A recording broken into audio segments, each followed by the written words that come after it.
Vous avez peut-être déjà croisé sur les réseaux sociaux une vidéo intitulée Un yogi réagit. On y voit un homme commenter des pratiques de yoga souvent réalisées par des jeunes femmes. Ce phénomène qui a suscité quand même beaucoup de commentaires, beaucoup de réactions dans le monde du yoga, en tout cas sur Instagram, il nous a interpellés parce que finalement il soulève des questions essentielles. Le sexisme ordinaire qu'on peut trouver sur les réseaux sociaux et ailleurs, la place des femmes dans le yoga et plus largement la manière dont Instagram façonne notre regard sur cette pratique. Même si depuis ce yogi s'est aussi intéressé aux hommes, accordons-lui cela, il nous semblait important de décortiquer ce qui se cache derrière ces critiques et cette façon parfois de communiquer sur les réseaux sociaux quand on parle de yoga. Donc ça va être un épisode riche autour du yoga, du regard que la société pose sur les corps, de la manière dont on peut retrouver peut-être une pratique plus juste et plus libre, que ce soit sur le tapis, mais aussi avec notre téléphone. Et je suis ravie pour cela de discuter avec Lorita, notre professeure de yoga et écrivaine préférée. Et pour fêter la rentrée, nous avons un petit cadeau pour vous, une promo spéciale sur nos programmes Yoga Mon Amour pour mieux comprendre son corps, adapter sa pratique, comprendre l'anatomie de façon très concrète et Yoga Ma Création qui va nous apprendre à construire nos propres séances selon nos besoins, selon notre rythme, selon aussi nos souhaits de pratique. L'offre est valable jusqu'au 31 octobre, alors profitez-en vite. Il y a uniquement 50 coupons et les liens sont dans la description. Alors bonne écoute et avant d'aller plus loin, n'oubliez pas de vous abonner, ça aide beaucoup le podcast. Bienvenue et aujourd'hui je suis très heureuse de retrouver Lorita. En vrai, en live, en personne. Merci beaucoup Isa. La seule et l'unique. Donc c'est vrai que quand je t'ai contactée pour cet épisode, c'est vrai que c'est un sujet un peu touchy, on peut dire. Complètement. Un sujet qui prête à polémique, mais l'objectif de ce podcast, c'est pas d'alimenter la polémique. Non. Au contraire, je pense que c'est de nuancer un petit peu les propos. Donc là, on va faire référence à des vidéos. Avant que je t'en parle, t'étais tombée dessus ou Non, du tout. En fait, c'est ça. C'est que déjà, il faut dire que je suis... en ce moment, je ne regarde pas autant les réseaux sociaux. Donc, bon voilà. Il y avait peu de chance. En plus, je ne sais pas si mon algorithme l'aurait proposé. Oui. Mais c'est vrai que c'est quand même une réflexion et je t'en ai parlé en fait. Mais moi, de mon côté, je m'étais quand même posé quelques questions par rapport à cette thématique-là. On va essayer d'apporter, dans la mesure du possible et de nos limites, un espèce d'esprit critique par rapport à ce qui se passe. Parce que même si c'est un thème, une thématique un peu touchy, je pense que c'est important d'en parler. Ouais. C'est important de vouloir, de se poser des questions, au moins. Donc pour introduire un petit peu, en fait, ces fameuses vidéos, c'est les vidéos d'un prof de yoga qui s'appelle Jérôme Oliveira, qui du coup propose en fait des vidéos qu'il appelle un yogi réagit, où il va décrire ou en tout cas donner son avis sur d'autres pratiquants de yoga.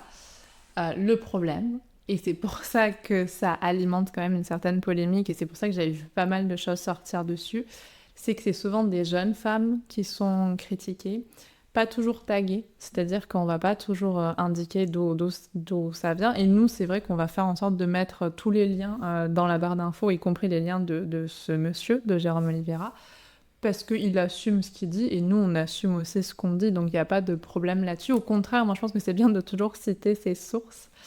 Donc là, les sources, c'est-à-dire l'origine des vidéos n'était pas forcément citée, et c'est vrai que il avait tendance à être assez critique vis-à-vis de ces jeunes femmes. Et s'en est suivi que pas mal de yoginis, pas mal de profs de yoga féminines ont réagi, que ce soit en commentaire ou par d'autres vidéos, en disant que c'était pas ok cette façon de faire. Donc se pose toute la question. C'est pour ça qu'il y a beaucoup de thématiques dans cet épisode, à la fois des réseaux sociaux, de cette... de ce clivage qu'il y a parfois entre deux mondes sur les réseaux sociaux. Complètement. Du genre. De ce qu'on pourrait appeler sexisme, parce que ça a été appelé sexisme. Donc là aussi, on va se poser la question, est-ce que c'est vraiment du sexisme ou est-ce que c'est autre chose? C'est de nuancer un petit peu certaines choses. Et je pense de la thématique centrale qui est le yoga et les réseaux sociaux. Parce que c'est vrai que c'est quand même, un gros sujet, je trouve, et on n'en a jamais on n'est jamais trop entré dans ce sujet et je pense que c'est intéressant d'en parler aujourd'hui. Moi, ça fait longtemps que je suis sur les réseaux sociaux. Toi, justement, tu as pris un petit temps de pause.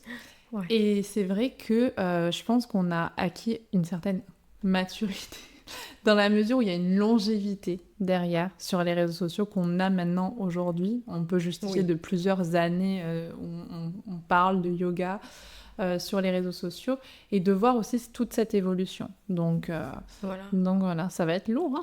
Hein. Ça va être intéressant, en tout cas. Non, et c'est vrai qu'en plus, on connaît les personnes qui ont commenté, c'est-à-dire que on les connaît, on sait, on connaît un petit peu leur position, mais aussi leur démarche, leur logique, leur raisonnement. Et moi, c'est ça aussi qui m'a un petit peu attirée dans ce débat, parce que finalement, maintenant, c'est un débat.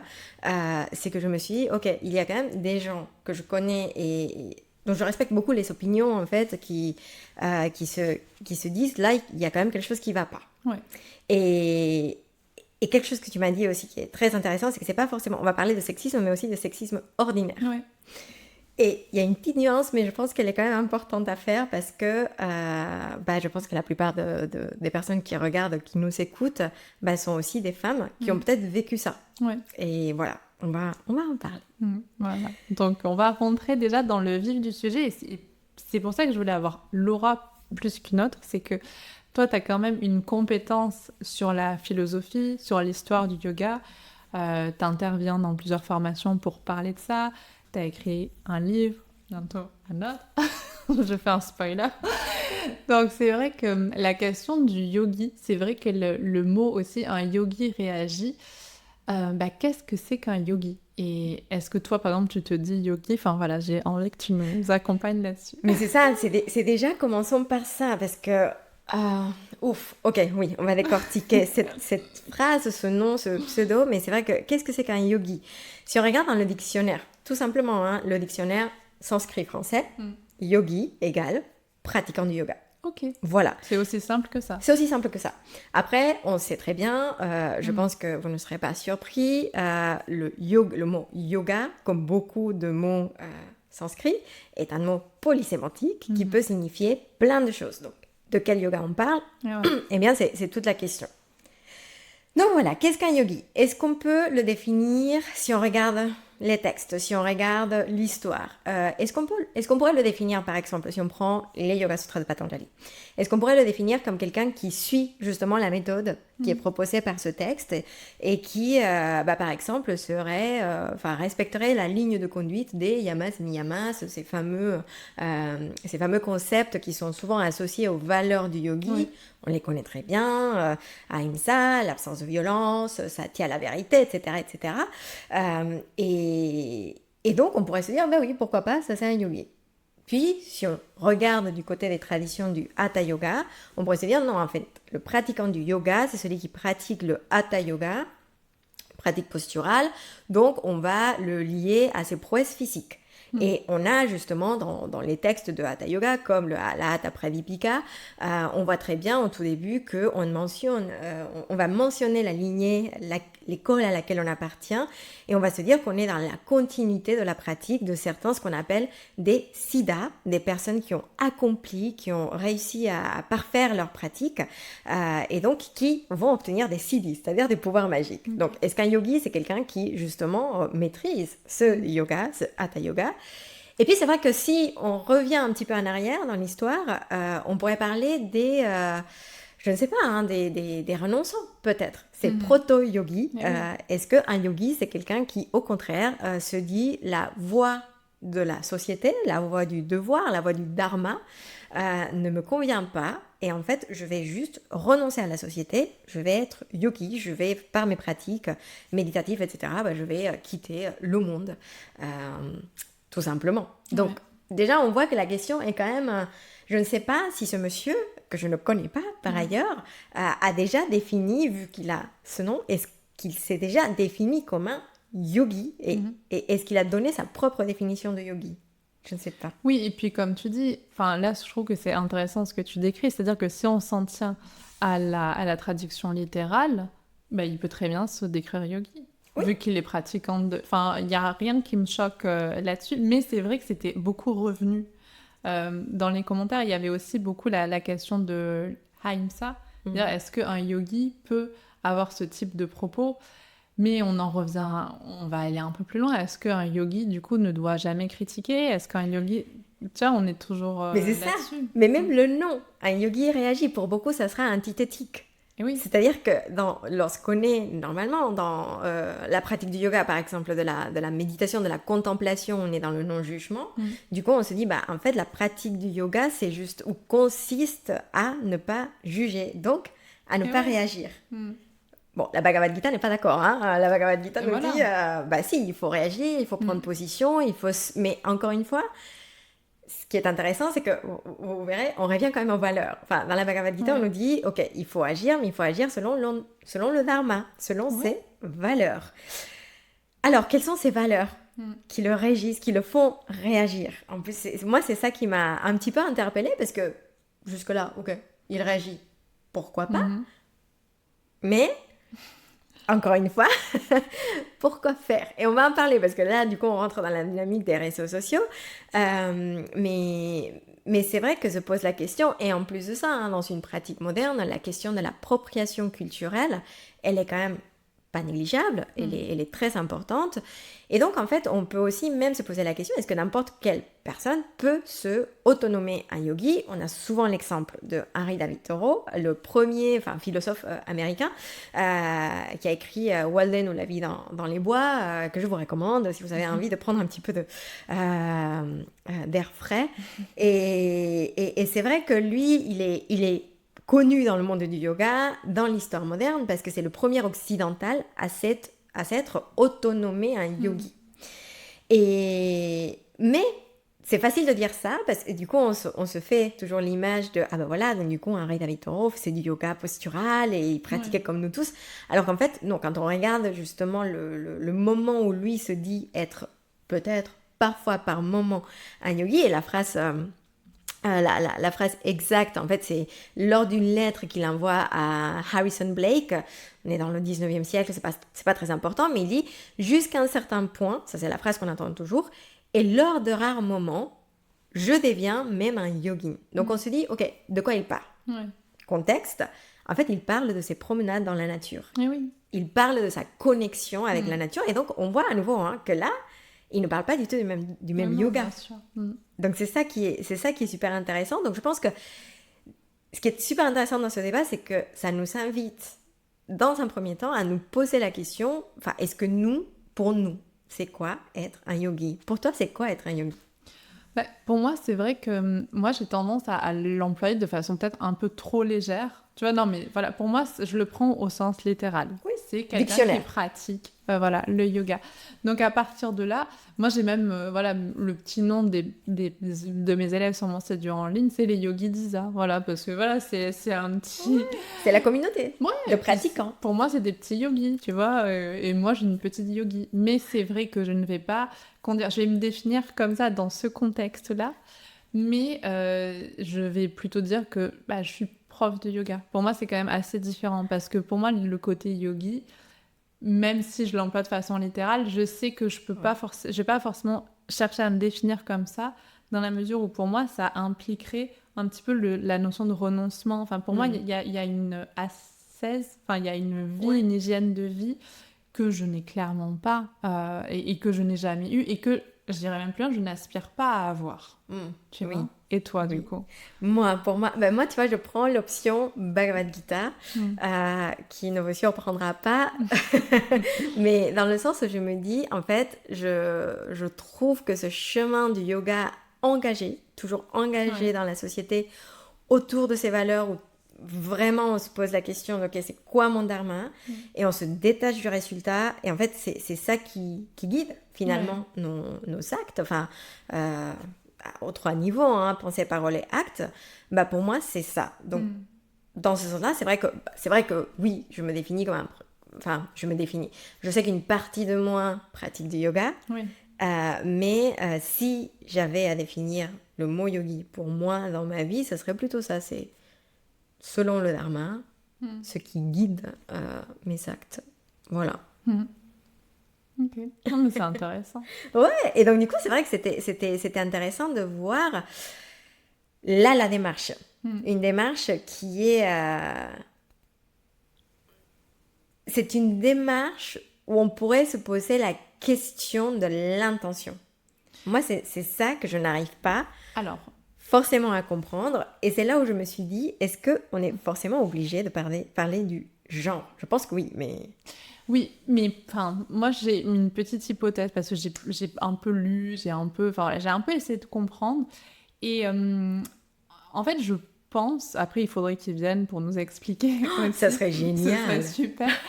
Mais c'est une hypothèse.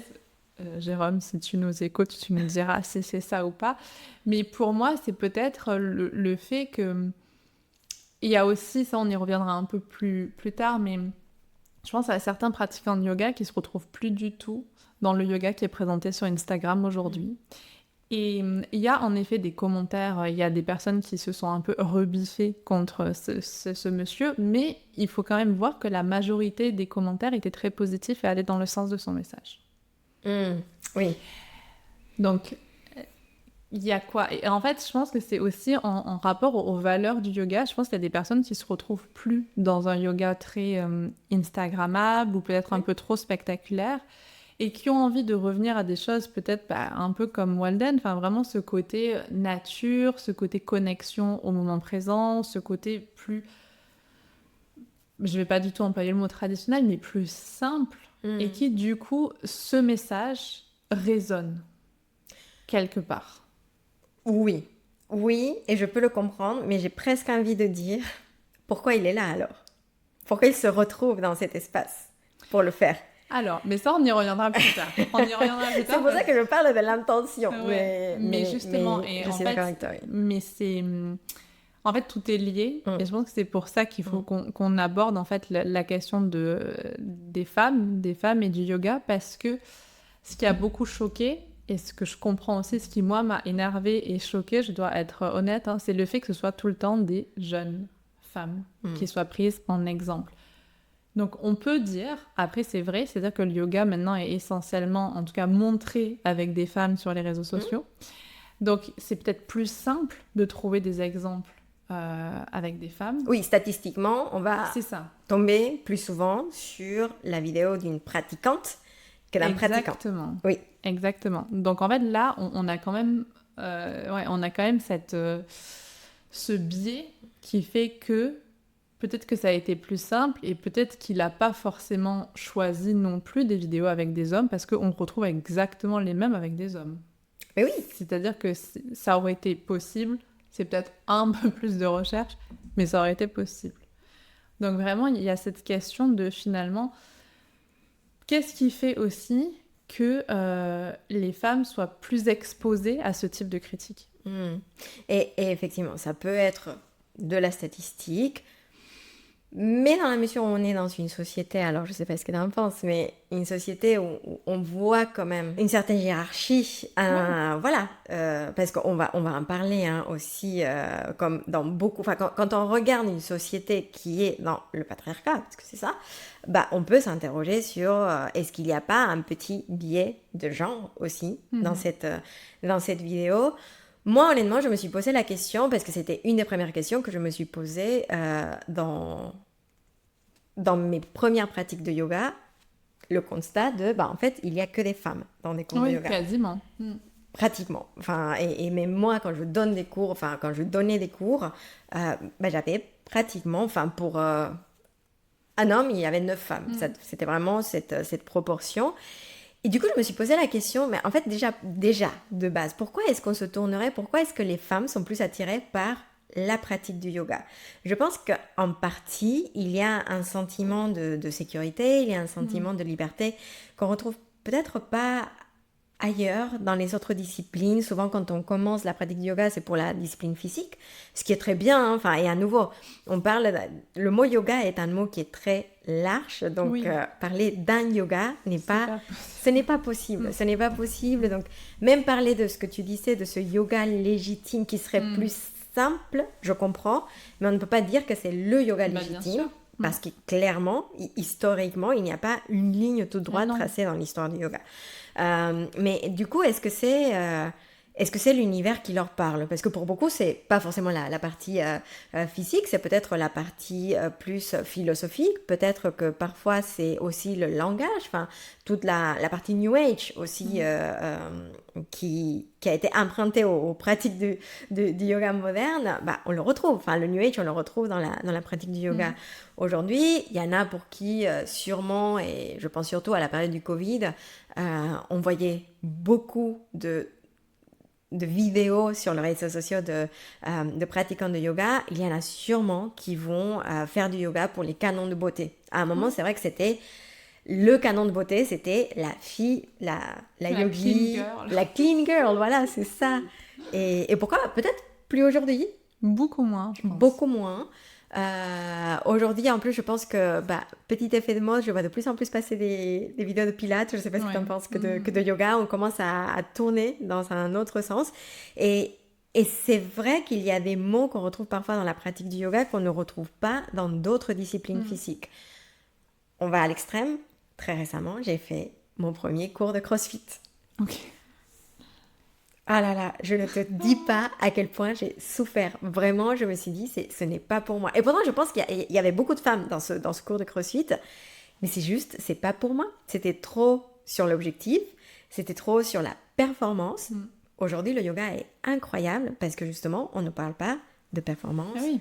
On nous parle de accepter l'énergie qu'on a. Il n'y a pas de but. Il n'y a pas de charge mentale, c'est presque la charge mentale, en fait, elle est laissée de côté. Et donc, je pense que c'est pour ça qu'en partie aussi, le yoga est très populaire au sein de la gente féminine. C'est clair, parce qu'il y a la charge mentale, mais il y a aussi cette notion de performance. Moi, je pense que jusqu'à présent, le fait de devenir maman, je sais pas si c'est paradoxal ou quoi, mais m'a permis de plus comprendre ce qu'était la féminité. C'est-à-dire que jusqu'avant, j'avais tendance à dire « hommes et femmes, on est pareil ». Tu vois? Et c'est un peu intéressant, à ça. lisser, tu vois, un peu à dire « ben non, on a les mêmes besoins, les mêmes objectifs, tu vois, pas les mêmes capacités, parce que quand même, physiquement, il y aura toujours une différence de force et tout, mais quand même, j'étais plus dans ce contexte où on n'a pas forcément besoin, on n'est pas si différents que ça. Et en fait, moi, comme je dis toujours, ma fille, elle m'a réconciliée avec ma féminité. Tu vois, vraiment, c'est comme si c'était quelque chose que j'avais mis de côté. Et j'ai eu une fille, tu vois, et je pense que ça a encore plus accentué cette féminité. Et en plus de ça, j'ai vécu une première grossesse où il a fallu m'arrêter très vite. Donc, accepter l'inacceptable pour moi, de me poser, de me reposer, de rien faire, ou de faire le moins possible, et de plus être productive. Et c'est là où je me suis rendu compte, c'est là où j'ai eu l'impression de redécouvrir le yoga. Tu m'en as parlé. Tu vois, c'est marrant, hein, parce que la première fois que je suis allée au yoga, c'était un peu comme tu décris, c'est-à-dire que j'avais vraiment l'impression j'avais envie de déposer quelque chose, et le yoga à ce moment-là est arrivé parfaitement dans ma vie. Et là, en fait, j'ai redécouvert ces sensations. Après, le corps était différent, donc oui, comme si tu redécouvres une pratique quelque part. C'est chouette, t'as un nouveau corps, tu dis oh. Et là, en fait, je me suis rendu compte qu'en tant que femme, oui, il y a cette charge mentale, il y a il y a tout ce qui va avec nos cycles, avec nos hormones. Évident. Et avec nos émotions. C'est-à-dire que moi, c'est vrai que pendant ma grossesse, j'avais les émotions à fleur de peau, un peu comme si j'étais toujours dans un SPM permanent, mais que au niveau des émotions, donc ça. Mais cette sensibilité, etc., que beaucoup de femmes peuvent ressentir et peuvent... Tu le sentais pas au niveau de l'énergie aussi? Enfin, il y a vraiment des journées où tu as beaucoup d'énergie, tu peux faire plein de choses, il y a des journées où tu peux pas. Là, c'était tout le temps en plat. Là, j'étais vraiment tout le temps dans un niveau d'énergie très bas. Mais c'était bien. Enfin, je suis très reconnaissante de cette période parce que finalement, ça m'a permis de comprendre plein de choses. Et je me suis aussi rendu compte que... et peut-être qu'il y a des personnes qui actuellement ne sont pas du tout d'accord avec le discours que je tiens et j'accepte totalement. Hein, mais j'ai l'impression quand même, en tout cas moi c'est ce que j'ai ressenti, que je suis pas comme un homme et je peux pas me comporter comme un homme et j'ai pas les mêmes besoins qu'un homme. Et je m'en suis rendu compte vraiment avec mon mari où vraiment je me suis rendu compte qu'à un moment, en fait on a tous les deux une énergie qui est hyper complémentaire, mais on n'a pas la même et on n'a pas les mêmes besoins. Ouais. Et Et quelque part, c'est comme si pendant ma grossesse, j'ai accepté la douceur que j'avais un peu mise de côté pendant quelques années, je pense. Un peu accepter ce besoin voilà, d'arriver à quelque chose de non performant, de très doux, que promeut le yoga, en tout cas que promeut pas mal de pratiques de yoga. Mais c'est ça, c'est que ça, c'est cette ça. pratique a cette souplesse Exactement. de pouvoir s'adapter. Exactement, ouais. Avec le yin, avec le restauratif, avec du prénatal qui était très doux, avec du vinyasa aussi qu'on peut vraiment adapter pour le rendre parfaitement customisé à nos besoins, à nos envies. Et à la fois, l'accouchement qui m'a fait prendre conscience que, en fait, je suis super forte, quoi. Et les femmes, on a cette puissance en nous, qu'on ait des enfants ou pas. On a une puissance extrême et une résistance à la douleur bien plus forte que les hommes. Et ça, c'est prouvé par la science. Et je trouve que c'est fou et c'est génial et c'est fantastique. Et donc... mais il y a ce yin et ce yang, en fait, j'ai envie de dire. Il y a à la fois cette puissance énorme et à la fois cette douceur. Et l'avantage de la pratique de yoga, c'est que, comme tu dis, c'est tellement souple que ça peut s'adapter à ces deux états. Complètement. Et je pense que le yoga fait du bien aux femmes, de façon générale. Et je pense que c'est une bonne chose. C'est-à-dire qu'on a tendance à peut-être parfois dire « Ah, mais le bien-être, nanana. » Oui, ok, mais c'est cool, en fait, de se sentir bien. Et c'est cool d'aller au yoga pour... et si on se sent... bien après une séance de yoga, c'est chouette. En fait, il n'y a pas besoin de plus. Il n'y a pas besoin de rechercher plus. Non, mais bien sûr, mais je pense que c'est pour ça. Et surtout que c'est, en plus, petit moment d'histoire, petite parenthèse, ce n'est pas nouveau. Et c'est d'autant plus intéressant quand on voit à quel moment il y a une espèce d'explosion de pratiquantes dans le yoga, un yoga qui commence à devenir plus moderne, parce que ça vient aussi avec une quête un petit peu d'interrogation du status quo de la société. À nouveau, c'est ça, c'est qu'on est...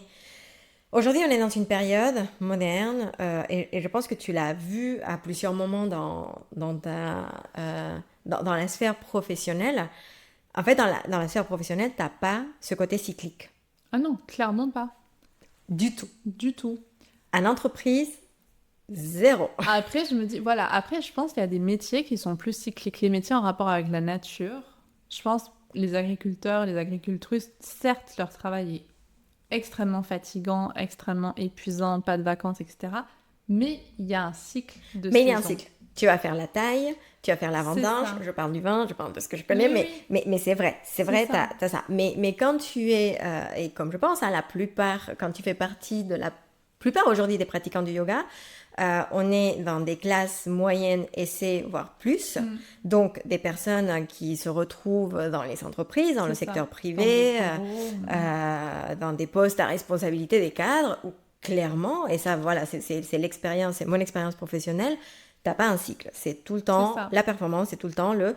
Et donc, c'est ça qui fait du bien, du coup, quand on a ces petites bulles d'air, où pendant 1 heure, parfois par semaine, on a le droit de ne pas, d'être en accord avec l'état du moment, avec l'énergie qu'on a, avec le besoin de cocooning.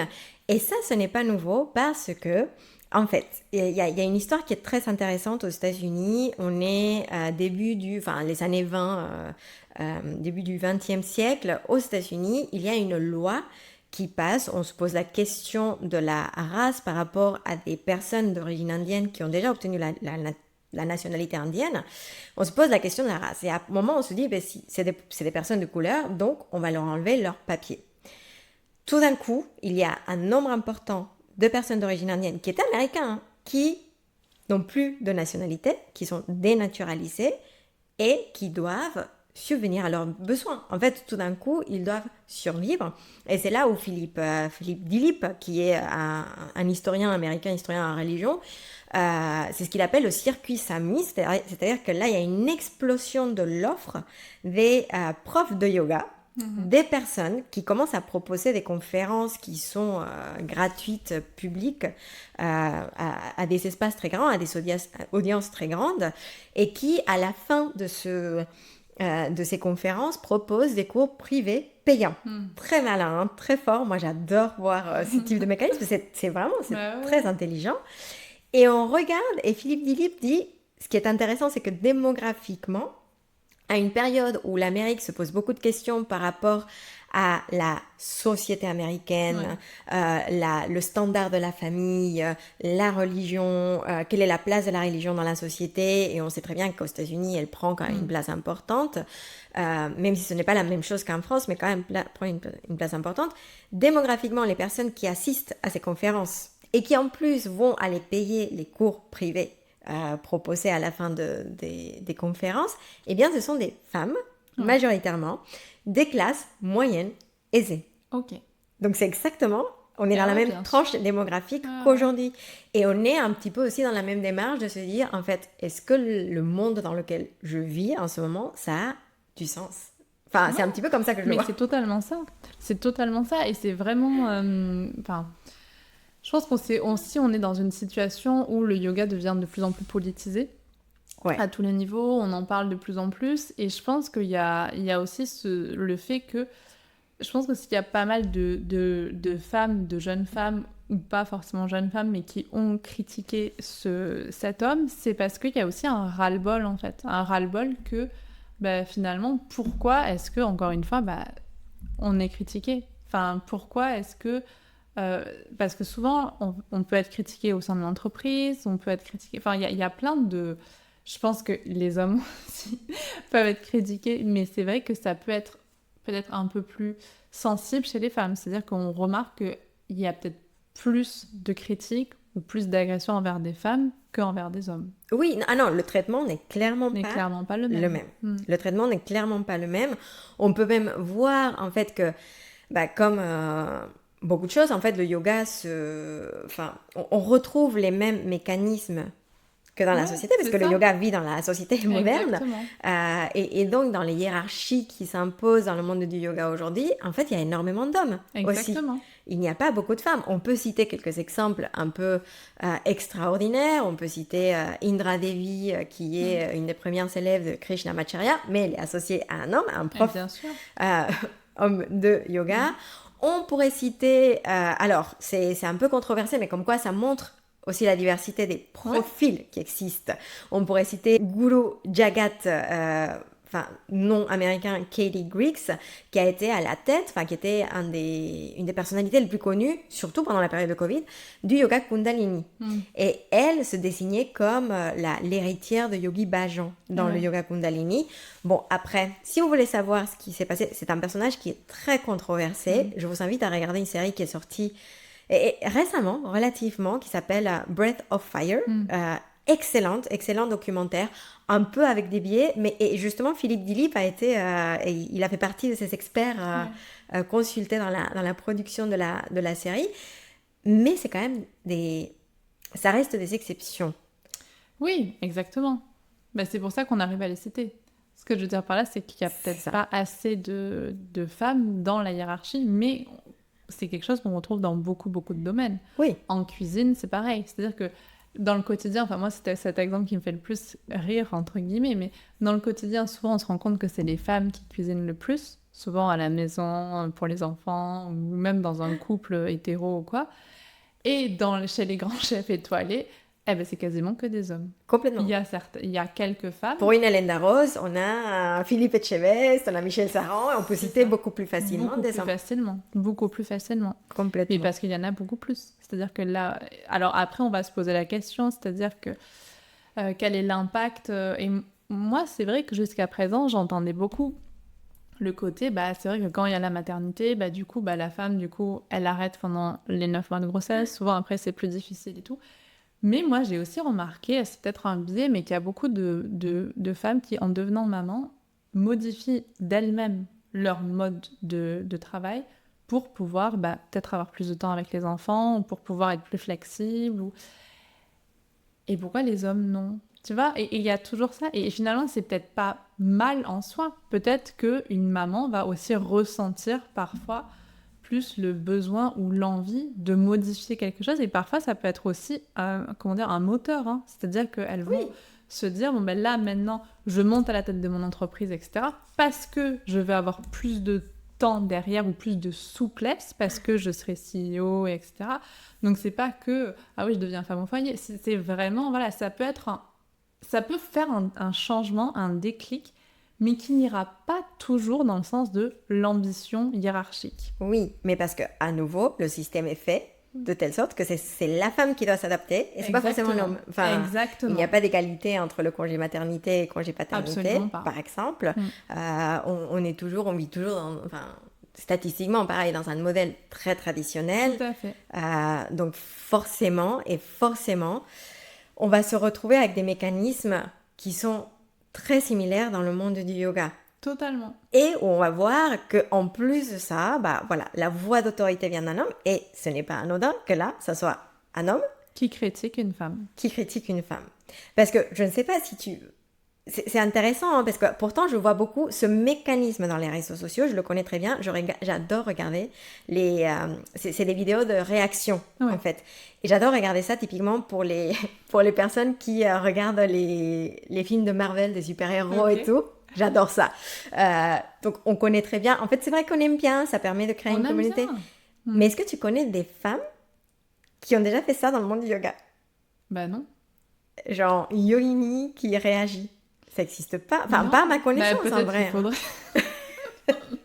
Mais encore une fois, quelle est l'intention? Et c'est vrai que le côté un homme qui critique une femme, moi, je l'ai vécu dans la vraie vie. Je sais pas si je t'avais raconté cette histoire. Je pense qu'il faut la raconter. Ouais. Il faut la raconter. Non, et c'était assez perturbant. Enfin, là, je vais vous en parler de façon très détachée, très drôle et tout, mais non, je suis allée en thérapie. Non, mais le temps est passé. Temps plus... C'est quoi? C'est douleur plus temps égale la comédie. Non, mais vraiment, là, en fait, je vais vous la raconter et vous allez rigoler en disant, mais franchement, t'aurais dû réagir. Enfin, mais sur le moment, c'était pas... Mais sur le moment, c'était pas drôle du tout. Et j'en ai pas dormi, ça m'a vraiment secouée. En fait, il y avait un prof de yoga dans la région où j'étais qui donnait ses cours. C'était un yoga, je sais pas si je dis le type de yoga, c'était un yoga que je connaissais pas du tout, mais qui existe. Il y a tellement de formes de yoga maintenant que voilà. Et le sort a voulu que certains horaires de mes cours fonctionnaient mieux avec certains de ses élèves qui sont venus avec moi.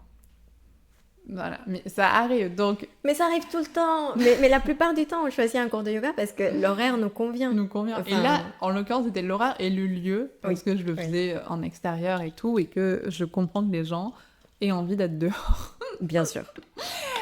Et donc, un jour, donc, je l'avais déjà rencontré dans le cadre plus collègue, en fait, dans un centre où on intervenait tous les deux.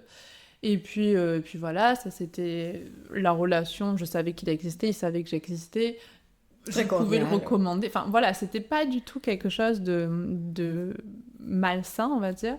Et un jour, il me demande de venir à mon cours. Sincèrement, ça m'a pas... Comme moi, ça m'arrivait d'aller prendre des cours avec d'autres profs qui étaient collègues. Complètement. Donc c'était pas du tout... j'ai pas du tout vu de malice. Au contraire, je dis bah oui, viens et tout.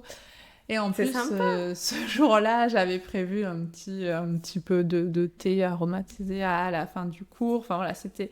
Du coup, on passe un cours agréable.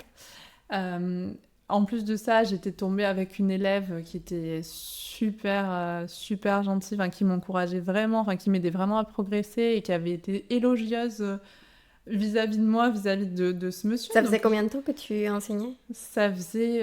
c'était la 3e année. C'était la 3e année, quand même. C'était la 3e année à temps plein. Mais je pense que c'est ça aussi qui a fait que j'ai accueilli la chose de façon aussi détachée. Parce que vraiment, j'étais à 1000 lieues de me douter de ce qui allait se passer par la suite. Ouais. Et donc, à la fin du cours, on prend le petit thé tous ensemble. Et puis voilà, les élèves partent. Et puis, je me retrouve avec ce prof. Et donc, on continue d'échanger. Au demeurant, vraiment, jusqu'à fin, tout était super sympathique.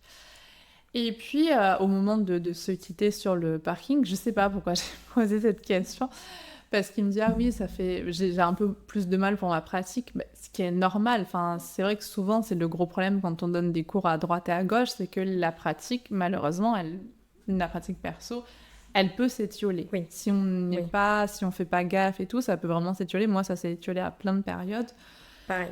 Voilà. Et donc, et je lui dis, du coup, ça a été là d'avoir pratiqué et tout. Et là, il m'a dit une phrase que je n'oublierai pas. Il me dit, ah, je pourrais te dire plein de choses, mais je vais être méchante, donc Ok. donc je préfère Désolée, ne je rien peux pas dire. garder une poker face. Bah, ok. Je préfère ne rien dire. Et moi, troisième année, voilà, je commençais à avoir un planning plein. Après, c'est pas forcément parce qu'on a un planning plein qu'on est un super prof, attention. Mais je commençais à avoir avoir de l'expérience pour être un peu plus adaptable. On me faisait confiance sur des remplacements, on me faisait confiance en entreprise. Donc, j'avais quand même pas mal de choses qui me permettaient de me dire, ben voilà, je progresse, ça va. Mais du coup, toujours dans cette notion de progression, moi, je lui ai demandé, je lui ai dit, bah, du coup, moi, j'ai besoin de progresser aussi. Oh. Et donc là, il commence à critiquer certains de mes, comment dire, ajustements, pas ajustements tactiles, mais explications sur certaines postures. Genre les consignes. Les consignes, ouais, les consignes surtout d'adaptation. Il me dit, oui, je vois pas pourquoi tu utilises des briques, je vois pas... Enfin voilà, c'était... Ok. C'était vraiment axé là-dessus. Et puis il me dit, et puis de toute façon, le point principal, c'est que tu sais pas ce qu'est le yoga. Le yoga, et donc là, il me montre ses mains, et il les ouvre, il dit, c'est ça. Donc j'ai... donc voilà, mais donc il était persuadé de savoir... Pour lui, le yoga, c'était ça. C'était ce qu'il montrait. Ok. Donc moi, j'avoue, j'ai été un peu ébranlée. Et puis en plus de ça, il y a eu pas mal d'autres mots qui ont été échangés. C'est-à-dire qu'il me dit que ce que je fais après, c'est-à-dire le moment convivial et tout, bah, c'est une perte de temps, que je vais perdre mon énergie. Et c'est ça que je trouve toujours un petit peu problématique, c'est que parfois, sous couvert de bienveillance dans le monde du yoga, on peut faire passer des messages qui sont un peu borderline et pas toujours très sympas. Finalement, mon énergie, bah, entre guillemets, je suis assez grande pour savoir si je la perds ou si je la gagne quelque part. Et je vois pas pourquoi lui, il vient, donc plus âgé que moi, un homme, qui vient me dire protège son énergie, arrête de donner une petite boisson à la fin de ton cours. Alors que tu lui avais pas dit que tu étais fatiguée par... Enfin, t'aurais pu, hein, enfin, je sais pas. Non, Mais il y là, avait c'était pas pas du tout le cas. En tout cas, c'était pas la discussion. La discussion ne tournait pas autour de ça. Tu vois, il y avait pas de... C'était vraiment quelque chose qui était imposé. Et peut-être que c'était un partage bienveillant, parce que peut-être que lui, il l'avait fait, il pensait que... Je sais pas. Mais en tout cas, la manière dont c'était fait... et puis, moi, justement, je trouvais que c'était cool d'avoir ces moments. Et moi, c'était ça qui me plaisait aussi. C'est-à-dire qu'il y a le yoga, mais il y a aussi ce qu'il y a autour, je pense. Et ça aurait pu s'arrêter là. C'est-à-dire, bon, bah, t'as invité quelqu'un dans ton cours, ça s'est pas bien passé. Bon, ça aurait pu s'arrêter là. Tu vois, c'est pas... Ouais. Sauf qu'en fait, donc moi, j'ai toujours partagé pas mal de choses sur les réseaux sociaux. Je trouve ça agréable. Enfin, moi, j'aime bien le côté communauté. Enfin, voilà. Après, je le fais avec, je pense, suffisamment de simplicité, suffisamment de décharge mentale pour pas que ça me prenne la tête et que je le fasse avec plaisir et pas par obligation. Après, c'est vrai que je partage pas mal, tu vois. Et donc là, régulièrement, il répondait à ma story pour me dire que je devrais pas partager ça, que il te donnait un conseil. Fait pas comme ça, que c'est pas ça le yoga, que c'est pas... Et jusqu'au point où... Mais ça a duré quand même quelques semaines, et je me souviens, j'en avais parlé avec mon amie Émilie, et Émilie, elle m'avait dit, mais renvoie-le balader. Et en fait, j'étais un peu... franchement, ça a réveillé aussi pas mal, je pense, un traumatisme, hein, pour moi, qui avait eu lieu plus tôt dans ma vie, où, ben voilà, face à un homme, ben, j'ai pas su réagir, quoi. Et du coup, ben, lui, il en savait rien, c'est pas sa faute, tu vois. Mais en tout cas, mais est-ce que tu dirais que c'est du sexisme ordinaire? C'est-à-dire que... Pour moi, c'était du sexisme ordinaire, parce qu'en fait, c'était vraiment le côté, t'es une fille, t'es jeune, je sais mieux que toi. Parce que je suis un homme et parce que je suis plus âgée. Il y a aussi le côté de l'âge. Et là, encore une fois, si on revient à Jérôme Oliveira, alors vraiment, je ne me permettrai pas de dire quel âge, enfin, de deviner l'âge et tout, mais je pense qu'il est un peu plus âgé que les jeunes filles. Oui, on peut le supposer, oui. Je pense. Oui. Mais c'est très bien qu'il soit... Enfin, tout le monde a l'âge qu'il a, c'est pas le souci, c'est juste de dire... C'est souvent ce rapport-là. C'est-à-dire que c'est pas forcément... Si c'était un homme jeune, je sais pas si ça se serait passé comme ça. Je sais pas si les critiques auraient été les mêmes. Parce qu'il y a aussi un conflit générationnel. Complètement. Et clairement, là, avec l'anecdote que je vous raconte, il y avait aussi cette cette notion, je pense, générationnelle, Complètement. mais aussi de, je suis un homme, t'es une femme, donc je me place peut-être en sachant mieux que toi. Tu sais que mon père, il m'a... Attention, c'est la session. Confidence. Non, mais l'autre jour, alors mon père, il prend des cours en ligne le week-end, enfin, dans ses temps libres, j'adore ça, d'histoire. Ah, génial. Et j'adore ça. Et l'autre jour, il a commencé un module sur l'Inde. Ok. Donc, il commence à me parler du Mahabharata. Oula. En fait, j'ai appris plein de choses. Ah, oui. Non, mais dans le sens où, en fait, tout d'un coup, je lui dis, oui, mais est-ce que tu sais que j'ai écrit un livre? Enfin, je suis pas du tout une experte. Je ne suis pas sanskritiste, je suis pas indianiste, j'ai non, pas... mais t'as écrit un bouquin dessus, quand même. Mais j'ai lu plusieurs versions oui. de ce texte pour pouvoir raconter des histoires, etc. Oui. Je considère que j'ai un minimum de connaissances. Bien sûr. J'ai pas pu remplacer. Non, et alors qu'il le sait. Oui. Et je pense que c'était pas méchant. Enfin, je pense que vraiment l'intention n'était pas. Je suis d'accord. Mais c'est ce que tu dis, générationnel. Je suis un homme. En plus, Mexique, je suis ton père. Oui. Voilà. Et je me suis dit, franchement, c'est intéressant de voir, parce que je ne sais pas si moi j'aurais fait pareil. Tu vois. Mais ça, c'est très... Il y a une créatrice que j'adore. Je crois que je vous le mettrai en barre d'infos. Bon, après, ça n'a rien à voir. C'est lifestyle. Enfin, voilà, c'est une femme qui a 48 ans, parce que ces vidéos, c'est toujours « j'ai 48 ans ». Et du coup, c'était trop mignon. Et la dernière fois, elle disait, j'ai passé un rendez-vous pro avec des femmes, et c'était génial. Parce qu'on a parlé de tout, on a parlé de business, on a parlé d'investissement, on a parlé d'ambition. En même temps, on s'est demandé comment allaient nos enfants, on a retenu les prénoms des enfants, on a demandé comment allait le conjoint, on s'est intéressé à ce qu'elle portait, à ce qu'elle aimait, à son dernier livre. Et en fait, elle disait, avec les hommes, désolé, c'est pas pareil. Ouais. Et je comprends ça, c'est-à-dire qu'il y a quand même ce côté où... Je pense qu'il y a une peut-être plus grande souplesse chez les femmes qui fait qu'il y a peut-être parfois plus d'écoute. Et c'est quand même... Voilà, il y a quand même pas mal de métiers, de domaines qui vont plus être... où les femmes vont être meilleures que les hommes. Et c'est souvent des domaines de bienveillance, d'écoute...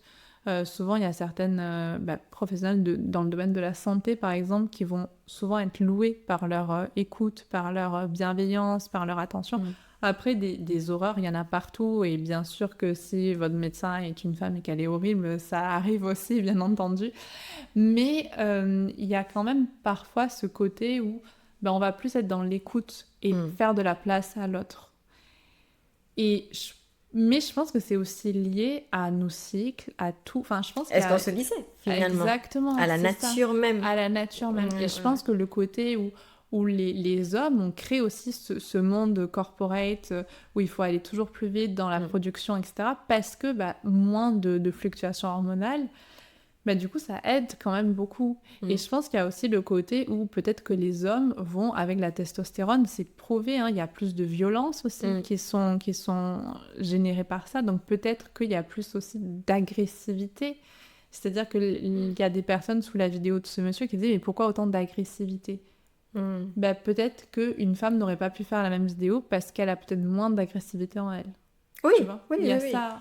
Complètement. Et moi, je te dis ça en sachant que pendant très longtemps, je pense que j'étais très connectée à mon côté masculin, je sais pas. Mais non, mais en vrai, je me suis prise une claque quand j'ai commencé à lire Mona Chollet, par exemple.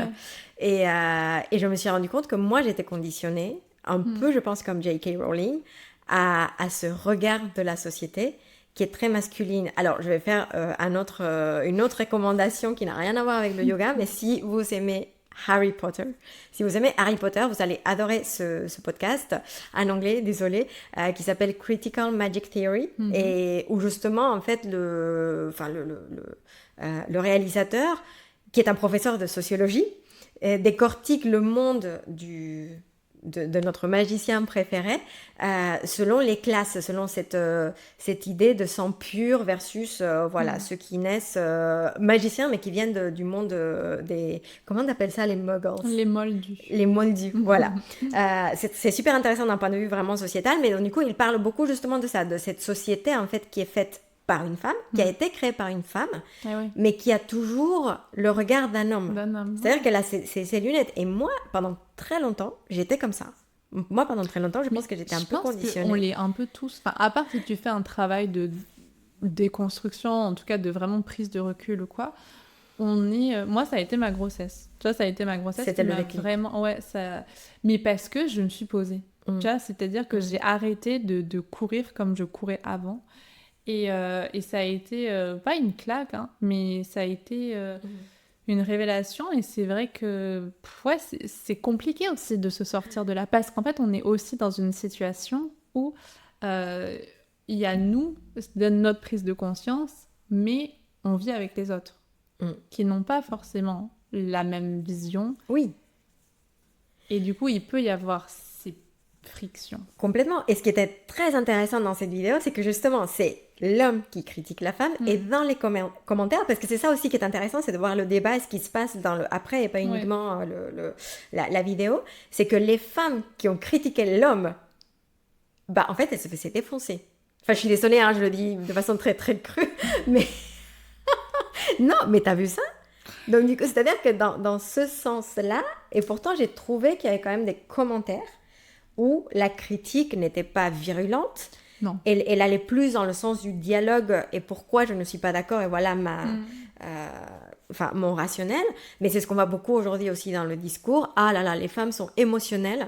Alors que là, c'était clairement... Enfin, il y avait un côté très... On va aller dans un débat calme. Et la réaction derrière, bah, on ne peut pas accepter du coup ça. Le contraire n'est pas acceptable. Mais bien sûr. Et moi, je le vois beaucoup chez... Je sais pas pourquoi, je me suis prise d'amour pour le tennis. Et donc, du coup... Il faut que tu me racontes ça.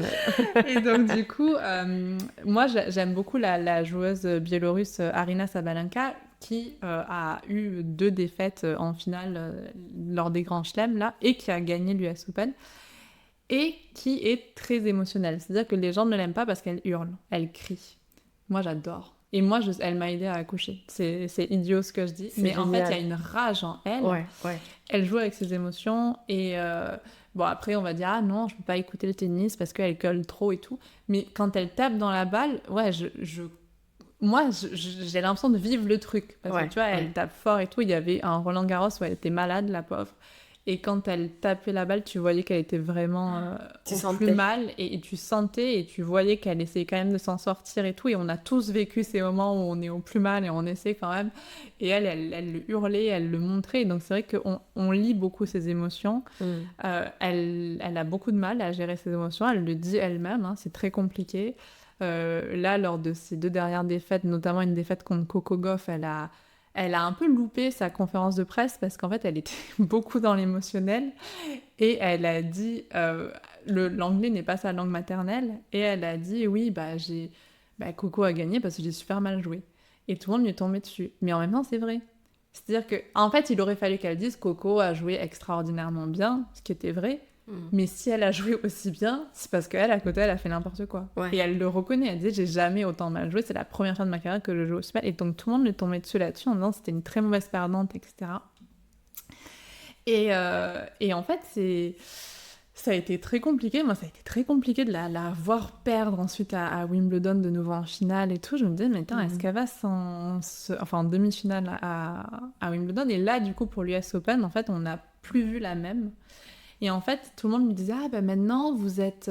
vous avez vraiment réussi à dompter ces émotions et tout. Et elle disait pas vraiment ça. Elle disait, non, j'ai accepté. J'ai accepté certaines choses. J'ai accepté que j'avais pas le bon état d'esprit. Mais mes émotions sont là et il faut que j'utilise mes émotions. Mais pas forcément me laisser submerger par elles et arriver à... Elles sont là. Et c'est très bien. Et je trouve que c'était hyper intéressant de voir que tout le monde voulait lui faire dire ça y est, maintenant t'es calme, t'es lisse. Et elle disait elle dérange en non, fait elle dérange parce qu'elle crie fort, parce que tu vois sa tête quand elle est heureuse, quand elle est pas contente. Parfois dans ses propos elle est très crue, Je pense qu'il y a aussi la barrière de la langue, c'est-à-dire que si on l'écoutait en langue maternelle, Bien sûr. je pense que ce serait pas exactement la même chose. Ce serait plus nuancé, sûrement. Je pense que ce Oui, serait bien plus sûr. nuancé. Bien sûr. Je pense que ce serait plus nuancé. Et vraiment, vraiment, ce côté femme émotionnelle hystérique, elle est vraiment pointée du doigt là-dessus. Ah, mais complètement. Alors que Nadal... Il est pareil. J'allais te dire ça. Mais non, mais c'est vrai. Il était très... Je sais plus quel joueur a raconté qu'une fois, il essayait... Donc en fait, il est dans le vestiaire. En fait, il voit Nadal. Mais Nadal ne sait pas qu'il est là. Et donc du coup, Nadal essaie par 3 fois d'ouvrir le locker, enfin le casier. Ouais. Il n'y arrive pas. Et donc par 3 fois, il s'énerve, il tape et tout. Et à la fin, du coup, il réussit. Il fait... Voilà. Il est super content et tout. Vraiment, il s'auto-congratule. Bah là, c'est pas être dans l'émotion et tout. Mais chez un homme, on va dire, il est combatif, c'est bien. Et chez la femme, c'est... franchement, tu sais pas gérer tes émotions. Ah non, mais complètement. On va pas parler politique, mais on sait très bien, enfin, ce qui se passe en ce moment, je suis désolée, hein, c'est pas justement les femmes qui sont à la tête des États en ce moment qui sont les plus émotionnelles. Exactement. Et ce qu'il dit sur J.K. Rowling, ce podcast, ben, c'est exactement ça. Quand tu vois les personnages féminins, ceux qui sont loués, ceux qui sont, ah là là, c'est la femme parfaite. Et c'est pour ça que je me rends compte à quel point c'est vraiment lui qui m'a un peu aussi ouvert les yeux, conditionné, c'est que Hermione, en fait, elle est très dans la raison. Elle est zéro émotion. C'est la petite fille parfaite. C'est la petite fille modèle. C'est ça. Toute la raison, zéro émotion. C'est ça. Ginny aussi. Exactement. Et la seule qui est un peu émotionnelle, qui fait un peu fifi et qui n'est pas dépeinte sous une lumière positive, c'est Lavender. Je ne sais pas si tu te... Bah, c'est incroyable. Et donc, effectivement, on a déjà ce rapport, et en plus qu'on normalise, et c'est pour ça qu'on appelle ça le sexisme ordinaire, parce que c'est très normalisé, enfin on l'accepte comme étant normal, et en plus de ça, il y a le média, il y a le support dans lequel ce message est, le canal en fait de ce message, qui sont les réseaux sociaux. Ouais. Et ça amplifie aussi un petit peu la chose, le débat. Voilà. Non, mais c'est vrai, parce qu'en fait, et tu as tout à fait raison de dire ça, parce que les réseaux sociaux amplifient la chose. C'est-à-dire que les réseaux sociaux, pour moi, n'inventent rien. Et pour moi, tout le monde joue un jeu avec les réseaux sociaux. Soit on utilise les réseaux sociaux un peu de façon assez détachée. Je pense que c'est un peu notre cas. Enfin, je pense qu'il y a un côté un peu peut-être second degré, autodérision. Après, il y a l'espace du podcast où on a envie justement d'avoir ces discussions un peu plus approfondies parce qu'on pourrait les avoir nulle part ailleurs. Instagram, TikTok, il faut être clivant. Oui. Donc moi, j'en suis limite à penser que ce qu'a fait ce monsieur, c'est un formidable coup marketing. Et c'est peut-être rien de plus. Et si ça se trouve, il pense pas ce qu'il dit. Ou en tout cas, il accentue le trait. Totalement. Ce serait totalement probable. Après, peut-être qu'il le pense vraiment et qu'il a trouvé par les réseaux sociaux le média idéal. C'est parce qu'un discours comme ça, c'est un discours qui va cliver. C'est un discours qui va générer beaucoup de vues, beaucoup de réactions. On en parle aujourd'hui. Tu vois ce que je veux dire ? Non, mais même nous, on a été... on est dans le jeu. Ah, parce que du coup, j'ai regardé la vidéo. Et d'ailleurs, j'y ai pensé. Parce que, forcément, il fallait faire ses devoirs pour cet épisode. Donc, du coup, j'ai dû regarder la vidéo. Mais je pense qu'à un autre moment, vraiment, ça passe dans mon... Enfin, ça passe sur mon fil. Je défile. Enfin, et même des fois, ça m'intéresse pas. Ouais. Ça ne m'intéresse pas parce que je n'ai pas envie de jouer à ce jeu. Ça ne m'intéresse pas d'être ni dans un extrême ni dans l'autre. Hein, et ça peut être dans un extrême géré par les hommes et dans un extrême géré par les femmes. Parce que dans les deux cas. Mais c'est vrai que du coup, ça fait clickbait. Mais totalement. Clairement. Mais on est dans un autre problème. C'est-à-dire que aujourd'hui, on sait que le métier de prof de yoga, c'est un métier précaire. C'est pas la nouveauté. On le sait tous. Donc, si on veut en vivre ou tirer un revenu conséquent, il va falloir qu'on utilise certaines stratégies sur les réseaux sociaux. Si on fait un truc, allez, on est hyper nuancé, voilà, on dit qu'on n'est pas des experts, etc., etc. Je suis désolée, mais ça va être plus difficile, pas impossible. Ça va être plus difficile et je pense que ça va prendre plus de temps du coup toucher des personnes qui peuvent être sensibles au message et du coup de générer des revenus sur les réseaux sociaux. Mais je pense qu'en vrai cours, c'est un peu la même chose. Mais complètement. Mais je pense, oui. C'est juste que sur les réseaux sociaux, il y a l'aspect, parce que ces vidéos sont énormément vues, du coup, celle où il est aussi clivant, du coup, il y a l'aspect, finalement, quand on est aussi clivant, quand on est sur du clickbait, bah, clairement, ça peut devenir viral. Et quand ça devient viral, bah, il y a une lumière sur nous. Et quand il y a une lumière, il y a des sous derrière. C'est ça. Et là où c'est pas fair play, c'est justement ce que tu disais, c'est-à-dire qu'il ne l'a pas tagué.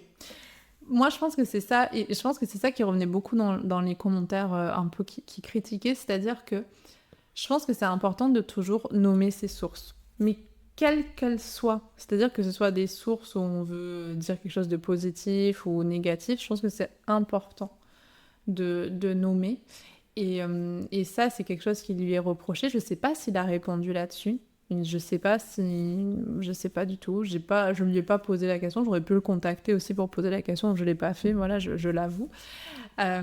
Mais c'est vrai que ça pose question. Ça pose question parce que qu'est-ce que ça veut dire ? Est-ce qu'il ne souhaite pas du coup donner de la lumière à ces jeunes femmes ? Peut-être parce qu'il y en a beaucoup qui font ça. Il y en a beaucoup qui vont critiquer quelque chose en disant ben voilà, je nomme pas, comme ça je donne pas de la lumière. Enfin, tu vois, ou si je vais parler de. Oui. Donc ce que je peux entendre, nous on nomme ce mais on va le nommer et c'est assumé. Non mais c'est assumé parce qu'il y en aura beaucoup, peut-être même lui, peut-être qu'il va entendre parler de nous et qui va se dire mais là vous êtes en train de faire exactement la même chose. Non, alors c'est pas forcément notre démarche, mais bon, si ça lui rend bénéfice, je suis contente pour lui. Enfin, je veux dire, c'est...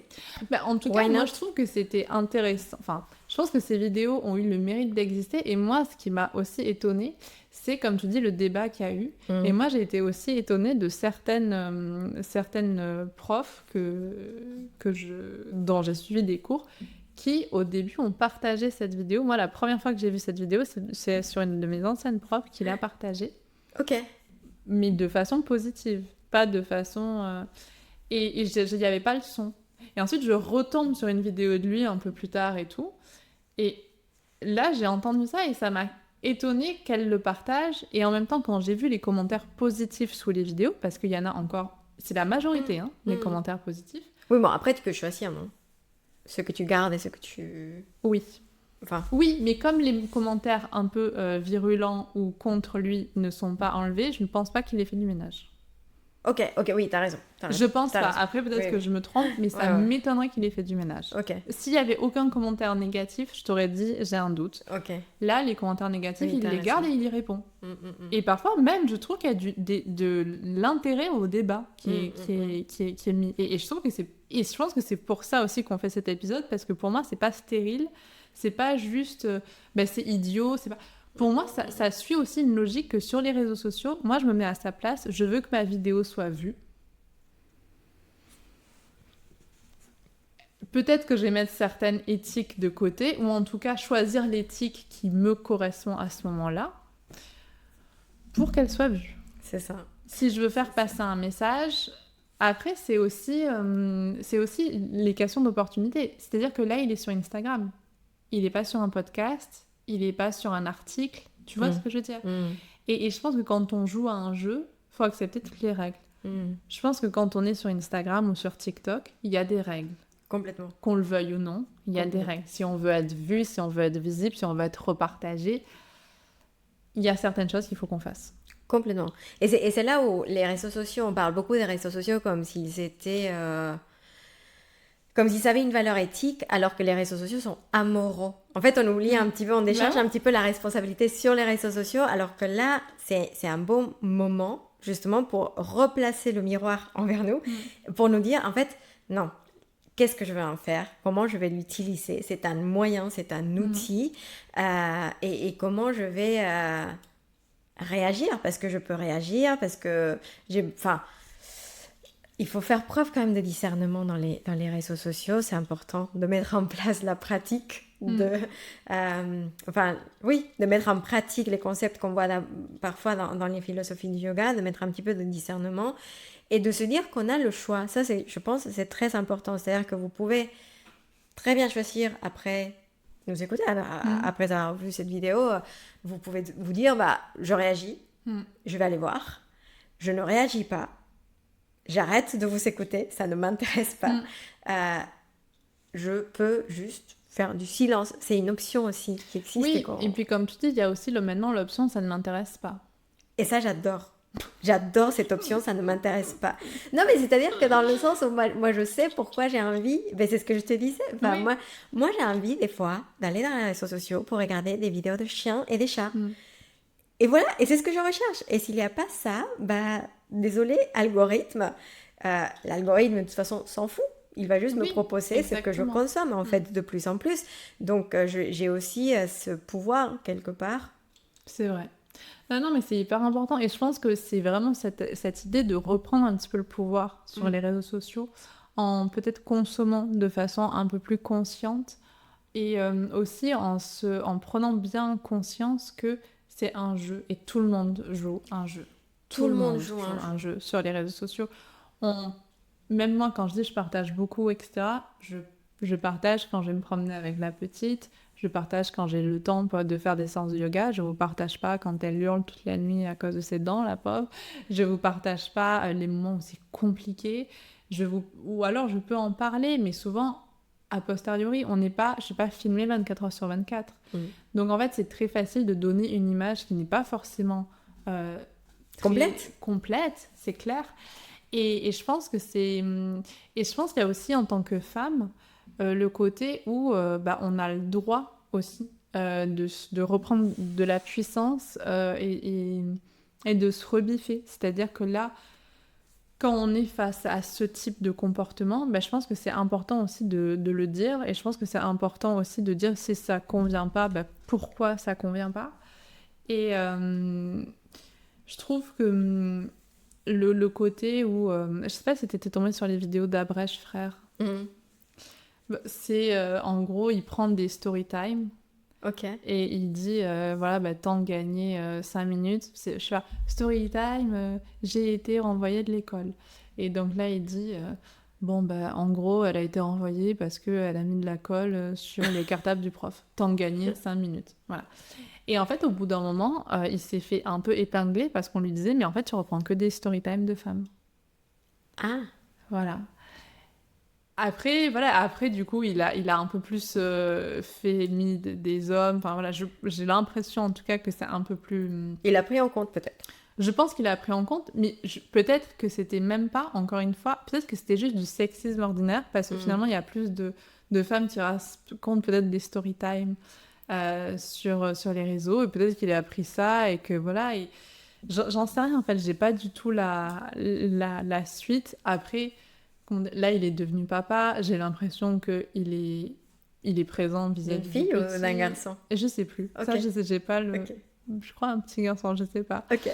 Mais j'ai pas l'impression que ce soit vraiment le gros sexisme de base, mais peut-être pour dire à quel point, en fait, c'est ordinaire. Et peut-être qu'il s'est pas rendu compte de ça avant qu'on lui dise. Et peut-être que même sa femme ne lui a jamais dit « Mais pourquoi tu prends que des filles ?» Et je pense que c'est là le gros problème. Et je trouve que c'est bien que ces femmes qui ont répondu, qui ont écrit, qui ont mis des commentaires, qui ont écrit un article comme sur le blog Xandra de Stéphanie. Yoga de Stéphanie. Je trouve que c'est important qu'elles aient porté leur voix parce que qu'ils l'aient fait volontairement ou involontairement, ça traduit une tendance masculine de la société. Et je pense que c'est important parce que sur les réseaux sociaux, on va beaucoup plus critiquer une fille qu'un homme. Et la femme sera beaucoup plus scrutée sur comment elle est habillée. Là, il y avait aussi ce truc, à un moment, je crois qu'il dit, elle est à moitié à poil. Ok, mais prenons les vidéos de Bikash Iyengar. Ah oui, vous pouvez le taper sur YouTube, hein, historiquement. En plus, quand il est jeune, de Krishnamacharya, enfin... Non, mais... Il est tout le temps avec son mini-short d'Iyengar. Oui. Ses petites barbottes. Mais oui, non, mais c'est même un slip, des fois. Enfin, vraiment. Non, mais les shorts Iyengar, attention, c'est tout un truc. Ah, c'est vrai? C'est comme, tu sais, les petites culottes de bébé. C'est vraiment oui, voilà, c'est ça. Qui c'est ça. Là, mais c'est ça. Ou Bikram. Oui. Bikram, il avait un speedo. Enfin, c'est vraiment, c'était un truc tout petit. Enfin, non, c'était le vêtement. On va pas rentrer dans ce sujet glissant. Mais Stéphanie Kessler, d'ailleurs, qui a un blog qu'on vous recommande qui s'appelle Chandra avec un X, Sandra Yoga. Très, très bien. Et voilà, on lui passe le bonjour à Stéphanie. Mais tu vois, même là, en fait, peut-être qu'il y a beaucoup de personnes qui se focalisent sur Jérôme. Je vais l'appeler Jérôme, hein, pourquoi pas. Mais vu qu'on n'a pas la source, du coup, on ne peut pas nommer cette pratiquante. Non. Mais du coup, parlons de la pratiquante aussi. Parce que je me dis, elle, peut-être qu'elle voulait, effectivement, et ça on le sait aussi, c'est un mécanisme dans les réseaux sociaux qui marche très bien. Si son intention c'est d'avoir des vues en portant très peu de vêtements, je veux dire, fine, très bien, fais-le, tu sais jouer avec ça, ça marche très bien, why not? Mais peut-être qu'en fait, elle était une pratiquante de yoga qui n'arrivait pas à faire une posture, qui était très contente de montrer l'évolution de sa pratique. C'est Bien ça sûr. où, en fait, c'est un peu dommage qu'il ne cite pas ce source parce que du coup, on n'a pas le contexte. Et je me dis qu'à nouveau, comme n'importe quelle vidéo qui est sortie du contexte, si ça se trouve, cette jeune femme, en fait, elle est très contente des progrès qu'elle a fait. Elle voulait partager sa pratique. C'est vrai que le yoga est beau. Enfin, quand tu regardes certaines postures, c'est beau. Enfin, et peu importe la souplesse de la personne, c'est juste un truc beau. Peut-être qu'elle avait envie de partager ça avec sa communauté. Enfin, parce que t'as pas l'impression que c'est une vidéo pédagogique. T'as vraiment l'impression que c'est juste un partage. Pour moi, c'est un partage de pratique. La pratique est impressionnante. Physiquement parlant, elle est spectaculaire. Le lieu est très esthétique. Oui. La fille est esthétique aussi, c'est-à-dire qu'elle répond à certains standards de beauté. Oui. Donc il y a ce cocktail, mais c'est pas parce qu'elle répond à certains standards de beauté qu'il faut pas qu'elle pratique en short et en brassière. C'est ça. Peut-être qu'elle a la chance de vivre dans un joli endroit, peut-être qu'elle a envie de filmer sa pratique dans un joli endroit. Peut-être qu'il fait très chaud. Enfin, mais franchement. Non, mais on sait. En fait, il y a tout un contexte qu'on ne connaît pas. Et peut-être que, comme tu dis, elle sait ce qui marche. Elle sait très bien que si elle se met en brassière et en short dans un joli endroit en train de pratiquer des postures de yoga spectaculaires, ça va attirer plus que si elle est en col roulé dans un studio miteux à faire une posture avec une brique parce qu'elle est enrhumée ce jour-là. Ce que je veux dire par là, c'est qu'il faut aussi voir que tout le monde joue un jeu dans les réseaux sociaux et on va aussi exposer peut-être les pratiques qui sont mises sous la meilleure lumière possible. Et je pense que c'est aussi, il ne faut pas perdre de vue ça. Et je pense que c'est toujours dommage de critiquer sans contexte. Et je pense que le problème, pour moi, le principal problème des réseaux sociaux, et c'est pour ça que là, dans le podcast de reprise que je vous ai fait début septembre, je vous disais vraiment que Instagram, j'aime bien parce qu'il y a le côté communautaire, etc. Mais j'ai envie vraiment de plus passer de temps sur ce podcast, de plus prendre le temps de nuancer des propos parce que honnêtement, je trouve qu'on appauvrit notre pensée. On appauvrit nos relations en ayant des réflexions qui parfois sont un peu emportées, un peu fast-food pour le cerveau.